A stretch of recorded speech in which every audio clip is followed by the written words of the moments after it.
Est-ce que tu peux nous parler un petit peu du contexte de ta prise de poste? Quand est-ce que tu as intégré L'Oréal et quel était ce contexte? Bonjour, et merci beaucoup. C'est vrai que c'est très gênant, tous ces compliments. On n'est pas habitué à un jeudi matin, mais merci. Donc moi j'ai démarré en fait chez L'Oréal en 2000, suite à une expérience de 6-7 ans à la Fondation Agir contre l'exclusion. Donc avant ça et après mes études de lettres, j'ai démarré en fait dans une agence de communication visuelle. Et au bout d'1 an, j'ai démissionné parce que ça me paraissait complètement décorrélé du monde dans lequel je vivais. Je vivais à Paris, c'était 93. On voyait de plus en plus de SDF, on voyait un changement suite à la conjoncture économique. Et je me suis trouvée complètement en décalage quand j'essayais de vendre et de démarcher des entreprises pour refaire leur signalétique, leur image. Ça me paraissait complètement fou. Donc j'ai démissionné et j'ai écrit à Martine Aubry, que je ne connaissais absolument pas, mais qui avait quitté le gouvernement bérégovois, qui avait lancé ce collectif, cette coalition d'entreprises du secteur privé comme public et des villes pour lutter contre l'exclusion. C'était un terme qui, en 93, personne vraiment ne savait ce que c'était. Alors l'inclusion et tout ça, c'était même pas dans le jargon. Et donc j'ai travaillé, j'étais la plus jeune, donc elle m'a reçue, elle était très étonnée, et donc moi je suis rentrée dans son équipe où il y avait des dirigeants d'entreprise, des anciens membres de son cabinet, et pendant 6-7 ans, j'ai travaillé sur les préados, parce que j'étais la plus jeune, je crois, on m'avait donné ça, et la petite enfance, pour éviter l'échec scolaire, pour leur expliquer aussi à tous les acteurs de la ville avec lesquels on travaillait comment créer ces passerelles vers l'emploi. Donc moi, j'ai démarré comme ça. Et puis, au bout de 7 ans, j'ai décidé d'aller voir à quoi ça ressemblait en fait au sein d'une entreprise. Personne dans ma famille ne travaillait en entreprise. C'était que des métiers créatifs. Mes parents, mon mari. Donc honnêtement, c'était un peu une inconnue aussi. Donc là, j'ai écrit à Owen Jones, Lindsay Owen Jones, qui était donc le PDG de L'Oréal, que je ne connaissais pas, en lui disant, voilà, moi je fais ça. Je travaille à la Fondation FAS, voilà mes intérêts. Et, est-ce que ça vous intéresse en fait? Juste pour que vous sachiez, L'Oréal ne faisait pas partie du collectif de FAS. Donc vraiment, je pense que lui-même ne savait pas ce que c'était. Et là, j'ai été reçue par un super DRH, Philippe Louvet, qui m'a reçue et qui m'a écoutée. Et il a trouvé ça super. Et donc, j'ai été embauchée. Et donc, je suis arrivée en 2000 pour créer un service autour de la diversité. Sauf que quand je suis arrivée chez L'Oréal, on m'a dit non, finalement, ça n'a pas été voté au budget. Et bizarrement, c'est peut-être la meilleure chose qui me soit arrivée parce que ça m'a permis de découvrir vraiment l'entreprise. Donc j'avais une autre compétence qui était autour de la communication. Et donc j'ai fait tout un parcours en communication. Au bout de 7 ans, j'ai décidé de quitter L'Oréal. Je suis allée chez LVMH pour voir comment ça se passait dans le Champagne. Et là, j'ai dirigé l'image et la communication de la Maison Moët et Chandon pendant 5 ans. Par contre, dès que j'essayais de placer le retour, des notions d'inclusion au niveau, parce que je ne suis pas DRH, mais en tout cas par rapport à des actions concrètes, là, j'ai pas réussi vraiment à capter l'attention. Déjà, sur le développement durable, c'était impossible. À l'époque, on parlait pas de champagne bio, de tout ça. Donc, des sujets de société avaient moins de résonance. Donc, j'ai fait un truc que j'avais jamais imaginé faire, c'était de retourner chez L'Oréal, où j'avais d'ailleurs gardé énormément de relations, mais parce qu'on m'a permis de retravailler complètement un programme sur les femmes et les sciences. Justement, donc j'ai pu travailler sur ça. Et puis ensuite, je suis repartie en marque. Et depuis 6 ans, je suis revenue là où j'aurais dû commencer chez L'Oréal, qui était autour de la diversité, qui s'appelait comme ça. Donc j'ai rajouté la notion d'inclusion, puis d'équité. Et donc ça fait 6 ans. Donc j'ai la chance d'avoir pu faire grandir ce poste en le modifiant et surtout en construisant, en utilisant en fait tout ce qui avait été fait auparavant, parce que ce poste existait au niveau international depuis 2007, et moi j'ai pris cette fonction en 2017, donc en mai 2017. Et en mai 2017, j'avais proposé au PDG de l'entreprise d'aller au-delà des RH. Ça me paraissait important. Donc, j'ai construit un business case et de dire où est-ce qu'une entreprise comme L'Oréal, doit se positionner. Et donc, c'est fort de ça que j'ai eu la chance, ou la malchance, moi, c'est pour moi une chance, c'est d'avoir toute une série d'événements qui se sont passés. Le premier étant MeToo, en septembre 2017, qui est devenu une conversation internationale.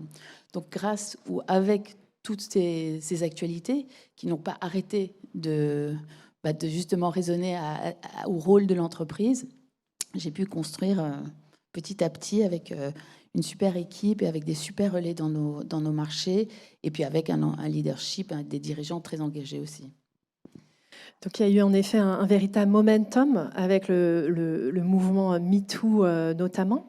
Et comment tu as réussi, enfin, quel parti pris tu as eu pour définir ta feuille de route? Parce que pas évident quand on doit définir une feuille de route, il y a tellement de sujets à adresser sur les sujets diversité et inclusion. On peut parler d'égalité femmes-hommes, LGBTQI+, ou QIA+, harcèlement ou autre. Tu t'es basé sur quoi pour te dire, voilà les sujets que je vais adresser, ce sont ces sujets? Donc j'ai démarré avec plein d'actions qui existaient, parce que ça faisait 10 ans que ça existait, de manière très active à l'international.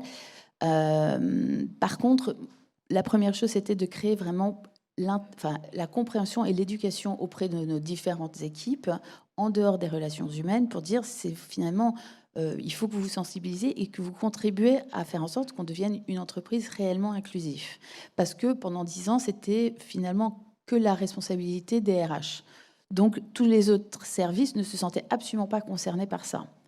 Et donc, c'était très limité à, en fait, les responsables de la formation, du recrutement, et ainsi de suite.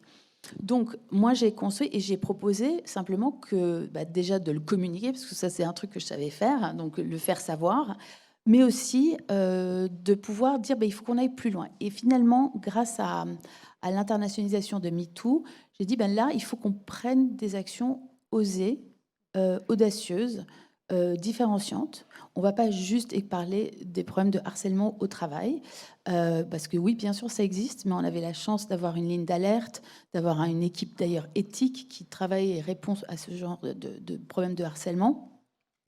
Et donc, on a vraiment été plus loin sur ça. Puis après, il y a eu, comme vous le savez, la Covid. Donc, toutes ces questions de santé mentale qui étaient finalement un peu le territoire gardé des anglo-saxons. Les Anglais, les Américains parlaient beaucoup de ça. Alors, en France, on parlait jamais en entreprise, en tout cas chez nous, de santé mentale. Ça, on a pu vraiment travailler sur ça et travailler avec des marques comme Maybelline, la marque de maquillage américaine, pour que ça devienne leur cause.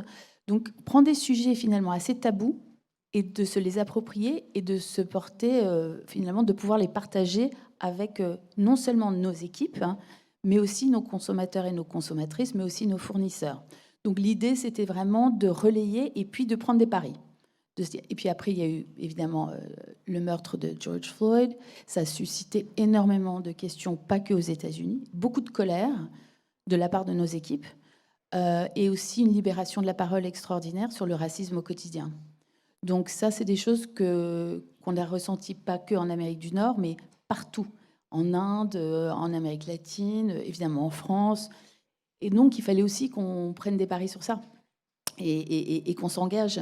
Et donc, ma feuille de route, je l'ai construite vraiment à partir des événements qui se passaient, qui touchaient tout le temps, d'encourager cette libération de la parole, mais surtout et avant tout d'éduquer, donc pour pas vous paraphraser, mais voilà, de sensibiliser nos équipes et d'être là pour pouvoir aussi être un peu, de mettre en avant des sujets engageants pour l'entreprise, finalement. Donc de dire, on n'a pas le droit de se sentir pas du tout concerné. Ce qu'on avait fait en tant que grande entreprise pendant des années, on gérait des crises, mais on n'anticipait pas.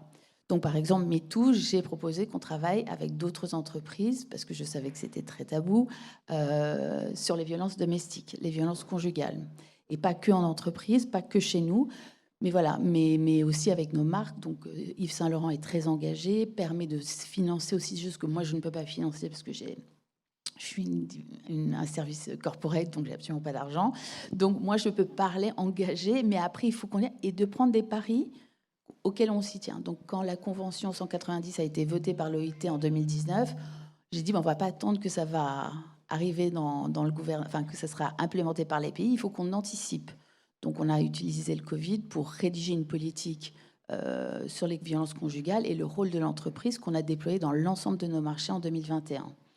Avec qu'est-ce qu'on fait, comment on apprend aux managers à parler, à écouter et à permettre aux survivantes ou aux survivants de s'exprimer, de demander de l'aide. Parce que finalement, c'est le seul endroit où des survivants et des survivantes peuvent s'exprimer, c'est précisément au travail. C'est clairement pas à la maison. Généralement, ces personnes ont été coupées de tout leur écosystème. Donc le seul endroit où on a une responsabilité, c'est d'observer, d'écouter et surtout de permettre à celles ou à ceux qui ont besoin d'aide de les aiguiller vers les bons services, les bonnes associations à côté de nos entités. Très clair. Donc finalement, un engagement fort et une prise d'initiative sur des sujets engagés, comme par exemple les violences conjugales. Alors, la diversité et l'inclusion, tout le monde en parle, c'est vraiment sur toutes les lèvres. Mais concrètement, qu'est-ce qu'on peut mettre en place pour faire bouger les lignes? Alors, pour faire bouger les lignes, il faut déjà y croire et comprendre que c'est devenu notre responsabilité et notre rôle en tant qu'entreprise. Que d'ailleurs, si on interviewe dans tous les focus qu'on voit, dans les consommateurs et les consommatrices, même juste les citoyens, attendent et écoutent et pensent qu'aujourd'hui, c'est vraiment la responsabilité des entreprises, qu'elles soient petites, grandes, moyennes, privées, publiques. Malheureusement, même parfois, les écoutent plus que peut-être certains gouvernements. Donc, c'est compliqué. Donc, on ne peut pas juste laisser passer ce train-là. Mon seul conseil, c'est... mais peut-être je suis déformée parce que j'ai commencé dans une coalition d'entreprises et c'est probablement ça. Mais je pense qu'à plusieurs, on peut faire bouger les lignes 10 fois plus vite. Aussi, malheureusement, il y a un effet de... il y a un tel qui va venir, une telle entreprise, donc on y va. Donc il y a aussi un effet de... Ça crée un momentum et en interne et à plusieurs, par définition, on est plus intelligent. Donc ça nous permet à plusieurs, je reprends l'exemple des violences conjugales, mais on fait la même chose sur l'insertion professionnelle de personnes exilées ou nouveaux arrivants ou réfugiés. Où on a créé un petit collectif qu'on co-anime nous-mêmes, où on partage des bonnes pratiques entre entreprises en France, par exemple, pour pouvoir justement aussi répondre à ce rôle d'embauche, de mentoring, d'apprentissage, enfin de mettre le premier pied au sein de l'entreprise à des personnes ultra qualifiées qui n'arrivent pas, qui n'ont pas les codes, comme le disait David. Et ça, c'est notre job. Et moi, j'ai été, par contre, là, un peu discriminante dans le sens où je n'ai souhaité qu'on prenne que des postes assez high level, pour justement casser aussi ces idées préconçues de, ah ouais, non, mais nous, on a des usines, mais c'est tout automatisé, donc on peut pas. En fait, ça, c'est pas le sujet. Par contre, on a beaucoup de finances, on a de la recherche et de l'innovation, on a évidemment du marketing, de la communication. On pourrait se servir de ces talents, surtout de pas leur proposer des opportunités chez nous, c'est vraiment pas possible. Donc, en plus, on est une entreprise internationale. Donc, si il ou elle ne maîtrise pas parfaitement le français, c'est pas grave, parce qu'en fait, nous, on parle beaucoup anglais au bureau et que généralement, tous ces candidats potentiels aussi. Donc, en tout cas, ça, c'est des choses qu'on a commencé à mettre en place. Pareil, vous pouvez imaginer le nombre de stéréotypes et d'idées préconçues quand on a démarré ça en 2018. 2019, c'était vraiment un peu far-fetched. Et donc voilà.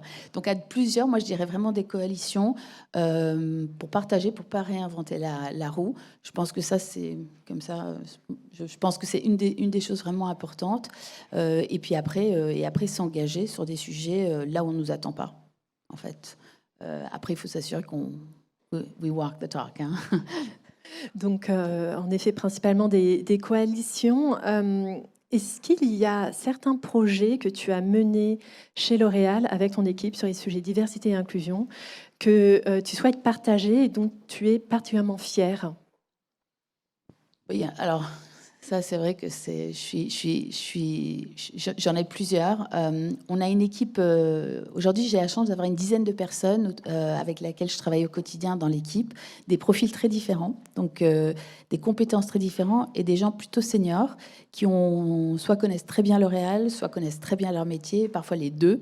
Donc, je pense que ce dont je suis le plus fière, c'est un peu difficile à savoir, mais ce qui est certain, c'est que depuis les confinements, on a développé toute une offre d'upskilling, d'accompagnement, en fait, de sensibilisation pour nos dirigeantes, mais aussi pour toutes nos équipes. On a créé aussi des sessions présentielles autour de qu'est-ce que c'est que le management et le leadership inclusif, parce que c'est super de former au biais inconscient tous nos recruteurs. Mais en tout cas, chez L'Oréal, ce n'est pas les recruteurs qui recrutent, hein, c'est les managers.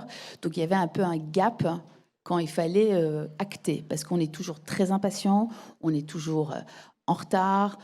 Donc, finalement, bien sûr, l'entre-nous est quand même le plus facile. Donc, il faut vraiment, et je pense que c'est là où on a fait un travail remarquable avec Arnaud Hermite, maintenant avec Salima Manoufi, de pouvoir pousser ça à une autre dimension. Donc là, l'année dernière, en 2022, on a formé 500 managers chez L'Oréal. Alors évidemment, pas qu'en France, parce que moi j'ai un scope international, à qu'est-ce que c'est d'accueillir, de penser différemment, de mener des entretiens de manière différente et de prendre des risques aussi sur des profils atypiques. Et on voit très souvent, le résultat, c'est qu'on arrive à plus d'innovation, plus de créativité. Mais sans l'inclusion et l'équité, la diversité, c'est vraiment pas suffisant. Donc je pense que ça, et aussi, ça permet aussi d'impliquer tout le monde, nos marques, nos laboratoires, nos centres d'innovation, la façon dont on vend nos produits. Donc ça, c'est des choses dont je suis fière, c'est devenu un projet collectif. C'est plus uniquement au sein des relations humaines. Merci beaucoup, Margaret, pour ce partage. Merci vraiment pour ton dynamisme au sein de l'écosystème diversité et inclusion. Merci.